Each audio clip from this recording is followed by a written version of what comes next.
o mês de abril chegou e com ele nós já registramos 20 óbitos logo nos 2 primeiros dias do mês. O dia 1º e o dia 2 de abril, nós tivemos 10 mortes por Covid-19 em Foz do Iguaçu, nesses dois dias aí, totalizando 20 vidas perdidas neste mês de abril. O que a gente tem observado ultimamente é que a média móvel de casos baixou, ou seja, aquela média do número de novos contaminados, de novos diagnósticos, vem baixando.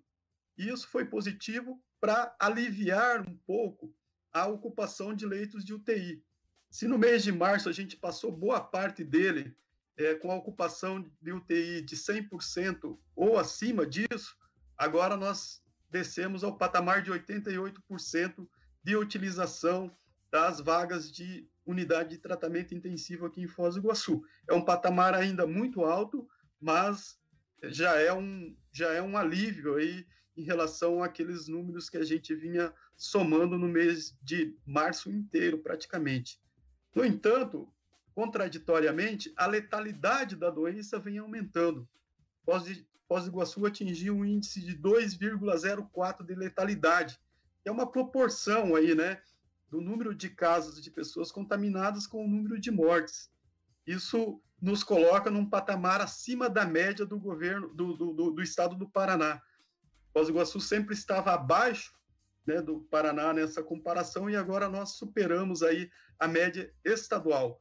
Mas sobre esse cenário, de um modo geral, o momento da pandemia que a gente está vivendo e as perspectivas de futuro, a gente vai ouvir da bióloga e professora da Unila, Elaine Soares, que está conosco e traz esse debate aqui para o nosso ouvinte desse sábado.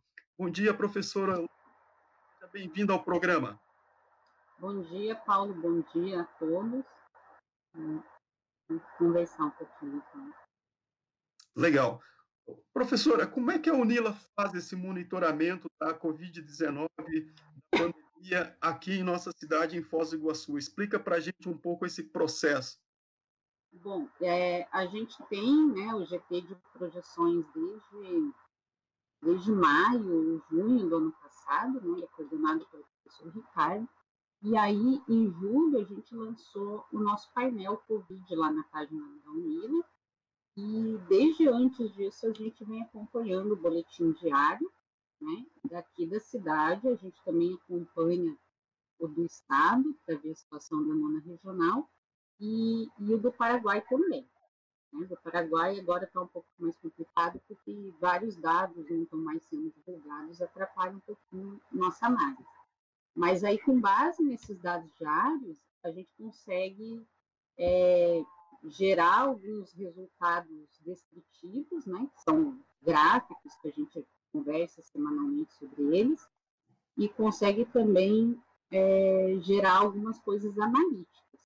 Então, por exemplo, a taxa de reprodução do vírus, né, aquele RT que já está famoso. E aí a gente acompanha a letalidade, óbitos por faixa etária também. São coisas que são mais internas, mas aí a gente tem um material de divulgação que fica lá na página da Unila, que fala da ocupação do TI, principalmente, né, e da média móvel de casos ativos. Essas informações são públicas, qualquer pessoa pode acessá-las através do portal disponibilizado pela universidade, professora? O gráfico de média móvel de casos, os principais dados relacionados com ações, por exemplo, decretos, e os dados de UTI, sim. Agora, os outros dados que a gente pode conversar agora, eles são todos públicos através do boletim municipal, né, que até vocês da mídia, né, dos canais principais da cidade divulgam, e também do boletim estadual. Então, por exemplo, a taxa de reprodução não está divulgada, mas a gente tem no boletim estadual a taxa de reprodução e a nossa parecida. Professora Elaine, sobre a questão da transmissibilidade do vírus, os novos casos, os diagnósticos positivos que tem registrando nos últimos dias.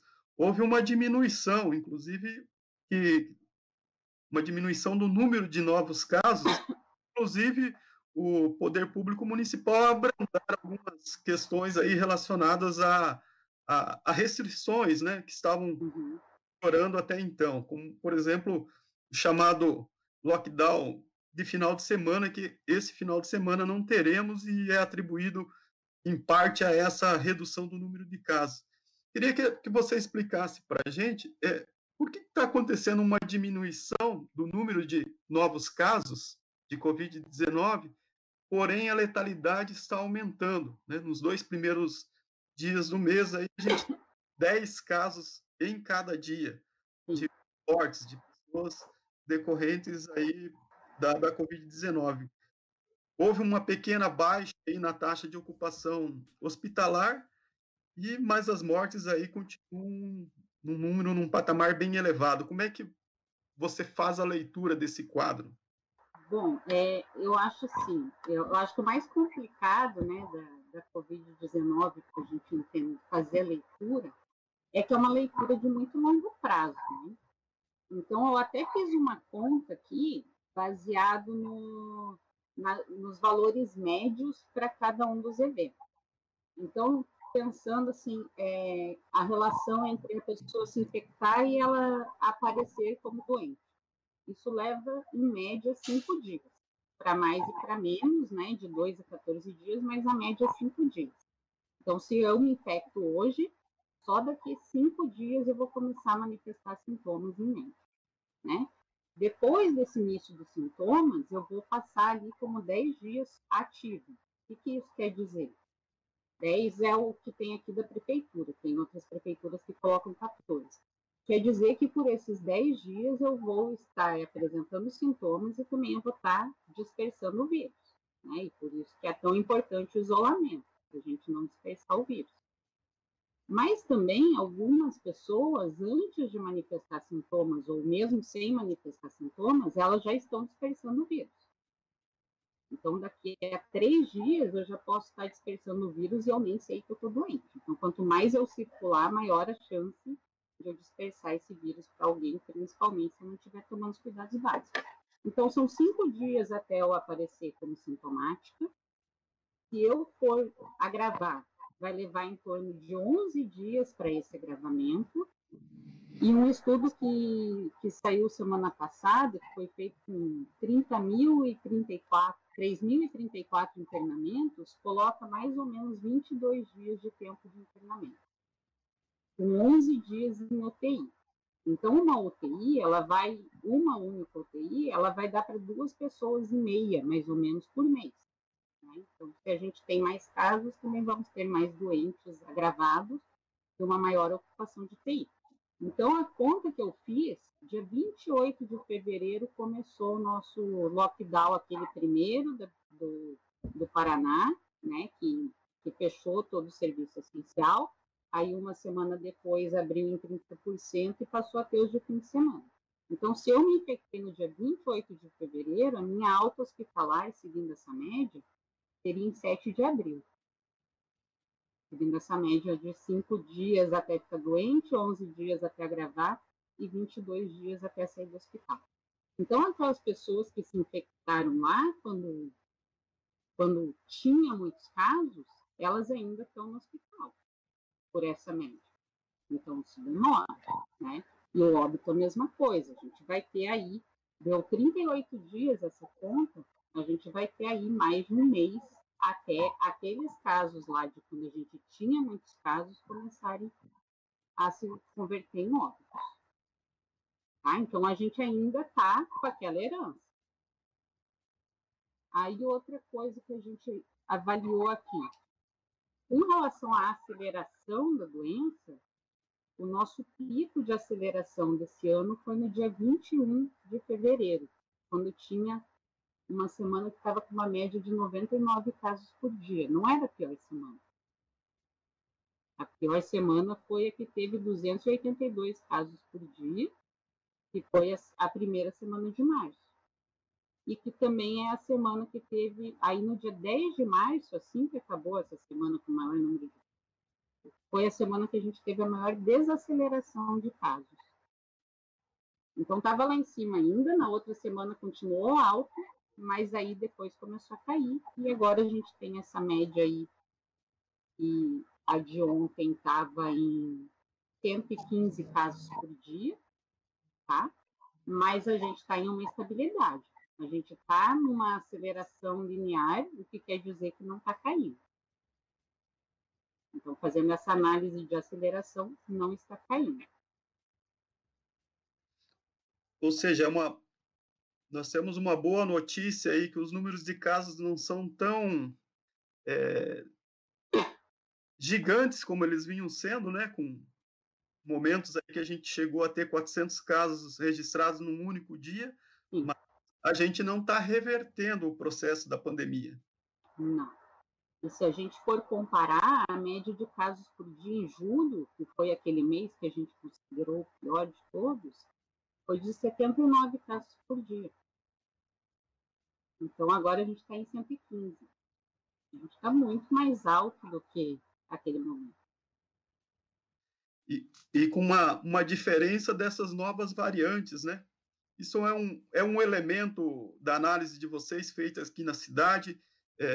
Como é que você tem trabalhado esses números, né, da pandemia aqui localmente, relacionados aí a essas novas questões que estão sendo colocadas nacionalmente, né, como as novas cepas aí de vírus circulando, e também o que os órgãos de pesquisa aí têm chamado de rejuvenescimento da pandemia, né? Como é que você olha tudo isso, professor?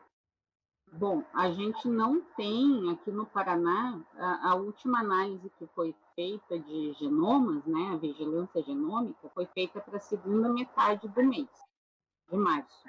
Foi feita só com 80 genomas, o que é pouco, mas é o que foi possível fazer, mas deu ali mais ou menos 45% da P1, que é essa cepa da Amazônia que tem uma maior transmissibilidade. Né? Eu estava até vendo essa semana uma live com o Dr. Dimas Covas, do Butantan, e ele falou que essa cepa T1 ela tem 200% de aumento de letalidade para a faixa de 40 a 60 anos. Tá? E aí a gente estaria aqui com 40%. Ele falou também, se a gente tiver com 40%, 40 e poucos por cento, a gente está num momento intermediário, onde essa cepa ainda pode sobrepujar a anterior que a gente tinha, e aí a tendência é que a gente vai ter, então, a transposição para P1, que vai aumentar o número de casos e a letalidade se a gente não tomar os cuidados. Né? Então, a gente está agora no momento linear e pode aumentar. Vai depender do nosso compromisso individual e coletivo de manter as medidas. Com relação aos nossos óbitos desse mês, o que eu percebi foi que a gente teve uma mudança de padrão, sim. Né? Então, a gente teve ali, antes era 75, mais ou menos, o número de óbitos, né, de dezembro e janeiro, que era um número bem ruim, no mês passado foi 237. Então, foi um aumento de 3 vezes no número de óbitos, né, por dia. Só que quando a gente chega na faixa de 80 a mais, que foi essas pessoas mais velhas, só dobrou. Agora, quando a gente chega na faixa dos 30 e 40, foi 10 vezes maior o número de óbitos. Ainda é uma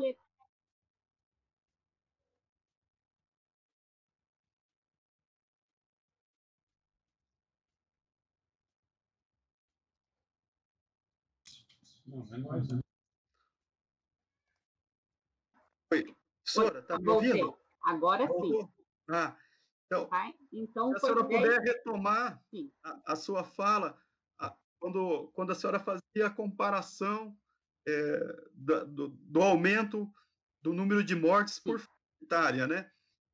Em relação àquela faixa mais idosa, e também a senhora começava a falar desse rejuvenescimento aí.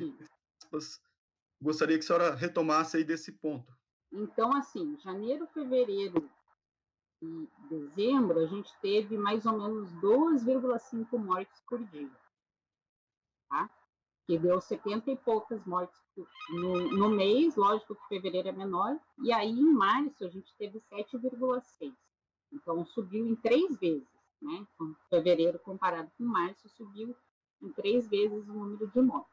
Quando a gente fala de maiores de 80 anos, foi 2 vezes, foi o dobro dos óbitos. Mas quando a gente fala ali da faixa de 50 anos foi 4 vezes, 50 a 69 anos foi 4 vezes mais óbitos, e de 30 a 40, que antes só tinha tido 3 óbitos, né, nessas duas faixas etárias, a gente teve um aumento de 10 vezes. Então, um aumento bastante alto.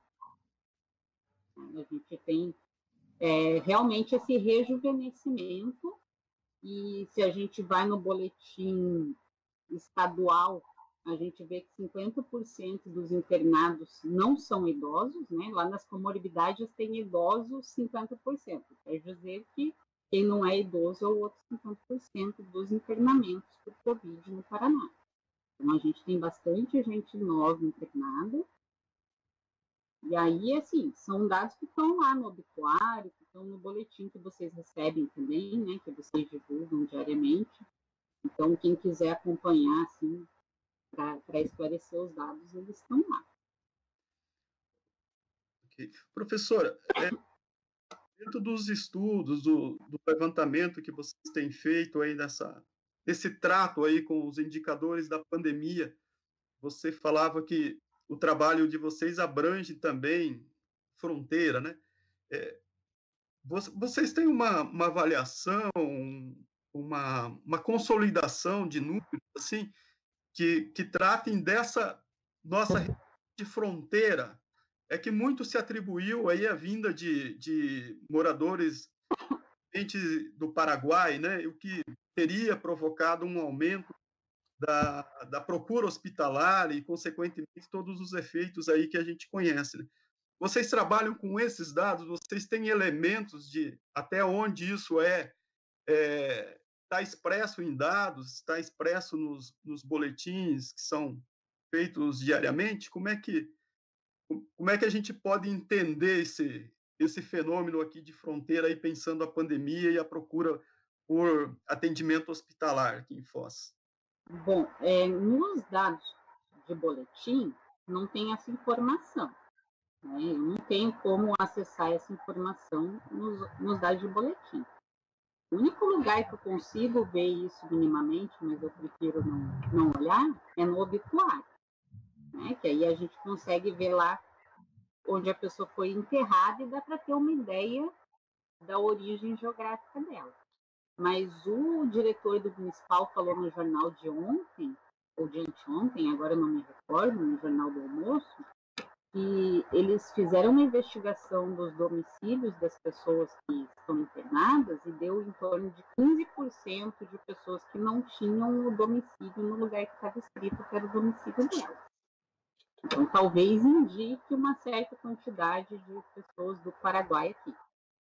Né? Mas, com relação a esse mérito, eu acho que o problema maior nosso é fluxo.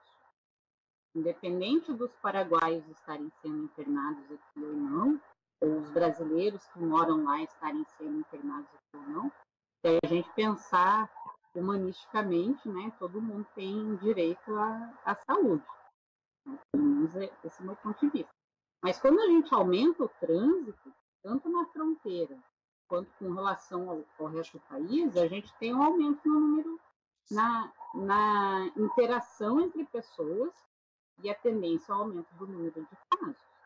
Né? E quando a gente fala, até na época que abriu a fronteira, a gente já teve essa conversa, mas quando a gente fala que vai juntar uma cidade de 200 mil habitantes com uma de 350 mil habitantes, ao invés de ter dois universos pequenos, a gente passa a ter um universo de 500 mil pessoas. Então, isso naturalmente vai aumentar também o número de casos. Independente de se está internando aqui, está internando lá, a gente tem esse aumento do número de casos. Por isso que é tão importante não ter aglomeração e ter o distanciamento entre as pessoas. A gente fez a conta também, lá no dia 21, no dia 22 de fevereiro, o RT, né, que é a taxa de reprodução do vírus, ele estava em 1,58. Né? Aquela conta que sempre aparece na TV. Para cada 100 pessoas que estão infectadas, hoje, 158 pessoas vão estar infectadas na semana que vem a partir daquela 100. Então, é bastante coisa. E aí, com as medidas de restrição, a gente agora, no fim de semana, passou para 0,73. Então, para cada 100, faz 73. Só que isso leva um tempo. Se a gente quiser reduzir o número de casos, isso é insuficiente. Né? A gente precisa travar mais. Então, o que acontece? Se a gente tem medidas de restrição de locomoção, a gente vai diminuir isso daqui para chegar num nível sustentável para trabalhar com o rastreamento de contatos, que é o padrão que o Paraná adota. Agora, quando a pandemia está descontrolada, não tem jeito. Professora, a gente está se encaminhando para o final dessa entrevista. Eu gostaria que a senhora, ainda nesse espaço que a gente tem, você colocou, anteriormente, nós temos responsabilidades individuais e coletivas aí para seguir enfrentando essa pandemia. O que a gente deve fazer agora, nesse momento? Obviamente, aquelas regras sanitárias que cada um de nós devemos tomar, a gente já está muito sabendo bastante o que fazer, né? Mas o que talvez a gente pudesse fazer e que não está sendo feito ou não está sendo feito adequadamente para a gente inverter essa situação que você descreve aí, né? Há sempre há sempre um discurso muito recorrente de atribuir individualmente à pessoa, né, às pessoas, a nós todos, uma carga muito grande de responsabilidade. E eu acho que a gente tem essa responsabilidade, sim, cada um de nós tem que fazer a sua parte. Mas há decisões que são da esfera pública, né? Por exemplo, há pessoas que não puderam fazer o isolamento, elas têm que sair das suas casas e ir trabalhar. Há pessoas que, para irem trabalhar, precisam pegar um transporte coletivo completamente inadequado para esse momento, né? Então, assim, é que você tratasse esse duplo viés, aquilo que está na responsabilidade individual de fazer e aquilo que o poder público deve continuar fazendo, melhorar ou intensificar para a gente reverter essa situação aqui em Foz do Iguaçu. Bom, eu acho que primeiro, assim, que o poder público pode fazer, né? Eu acho que foi feito. Talvez tenha atrasado para adotar as medidas de lockdown. Isso eu estou falando aqui no âmbito da cidade. Né? Porque o que acontece? A única forma da gente diminuir esse RT de 1,58, a gente não está, naturalmente não funcionou. Né? Se a gente deixa só as coisas do jeito que estão, a gente viu que cresceu. Então, uma hora vai ter que parar, dar uma pausa, porque senão não abaixa. Então, primeiro, assim, as pessoas terem tranquilidade de que, apesar da gente estar vendo muito óbito agora, funcionou. Senão não ia baixar de 1,58 para 0,8. Né? A gente não ia ter essa queda se não tivesse funcionado. E aproveitar, então, que deu essa controlada para a gente aumentar um pouquinho a responsabilidade. Né? Assim.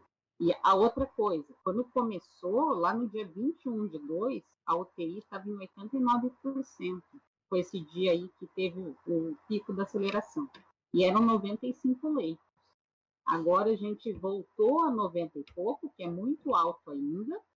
Né? Vejo na TV todo mundo meio que tranquilizando que baixou de 100, mas baixar de 100 não é bom.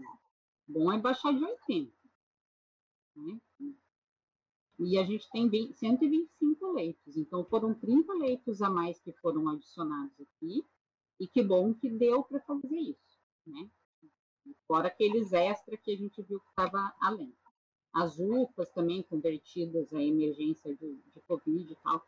Então, isso foi feito. Agora, quando o negócio está crescendo, precisa dessa pausa. E tem que ser num momento mais cedo para não estar tão alto. Demora muito para voltar. Né? E foi dada a pausa e deu uma reduzida. Só que agora, se a gente não se comprometer e, assim, evitar mesmo festa, né? Eu sei que quem tem que trabalhar não tem jeito, tem que cobrar para a melhora do ônibus. Eu vi hoje uma reportagem que o Ministério da Saúde vai começar a coordenar a questão do transporte coletivo nacionalmente, para tentar melhorar um pouco isso, mas usar uma máscara melhor, aquela PFF2, ela veda muito melhor aqui em volta do rosto, e a filtração dela é mais eficiente. Tem algumas que custam R$2, que custam R$5. Então, se você tiver uma para usar 2 por dia, pelo menos na hora do transporte, né, você não descarta, você deixa ela arejando num lugar sem umidade e sem sol. Você pode reutilizar ela dali 3, 4 dias. Então, se você tiver 8, já dá para pegar um transporte com mais segurança, né? E sempre usar a máscara no nariz e na boca, tapar o rosto, sabe? Eu acho que eu vejo muita gente, assim, até fica confusa com relação a essa questão do uso de máscara, né? A máscara, ela é eficiente, a distância é eficiente. Se a gente está a 2 metros de distância de outra pessoa de máscara, cai muito o risco de contágio. Então, se a gente colaborar nesse sentido, eu sei que no ônibus não dá, e por isso estou sugerindo essa máscara melhor se possível, a gente consegue ficar pelo menos ou nessa aceleração linear ou numa em queda. Né? A doença agora está mais letal para todo mundo, a gente tem que esperar a vacina, que é o único jeito que a gente vai poder voltar a circular normalmente, e ter paciência. É isso que eu tenho para dizer, não tenho outra coisa para fazer. A gente já teve 1 ano de paciência, né? A gente está cansado, mas a gente tem que se preservar também e cuidar dos outros, sabe? Se você chegar perto de mim sem máscara e eu tiver de máscara, o meu risco aumenta. E eu acho que assim, o recado é esse. A gente não... Dificilmente alguém que está tossindo muito que vai te transmitir Covid. Quem vai te transmitir Covid é uma pessoa que não sabe que está doente. Né? Ninguém vai fazer isso intencionalmente. Então, aquele 2 dias antes, o pré-sintomático, o sintomático leve, que não sabe que está doente, vai transmitir. Então, se a gente se considerar todo mundo como estando potencialmente doente, a gente consegue preservar melhor o outro. Né? Não vou lá porque eu sou amiga do Paulo e aí não tem problema eu falar com ele sem máscara porque eu confio nele, mas ele não sabe, você não sabe se você está doente. Né? E eu também não sei. Isso aí. Então, é isso. Professora, muito obrigado aí pelos seus esclarecimentos e um bom dia. Obrigada, Paulo. Bom dia para vocês. Então é isso, Moacir. Devolvo contigo aí nos estúdios. Muito bem, Paulinho, um grande abraço aí, esclarecedora essa entrevista aí com a professora Elaine. A gente está cada vez mais preocupado com essa situação que vem, né, já nos tomando de assalto há pelo menos 2 anos, situação agravada, né, quando a gente pensava que 2001 seria um ano mais tranquilo, que pelo menos teríamos aí uma condição melhor de vida, uma condição melhor de planificação, tivemos pela frente justamente essa situação aumentada em Foz do Iguaçu. Marco Zero, onde tudo começa.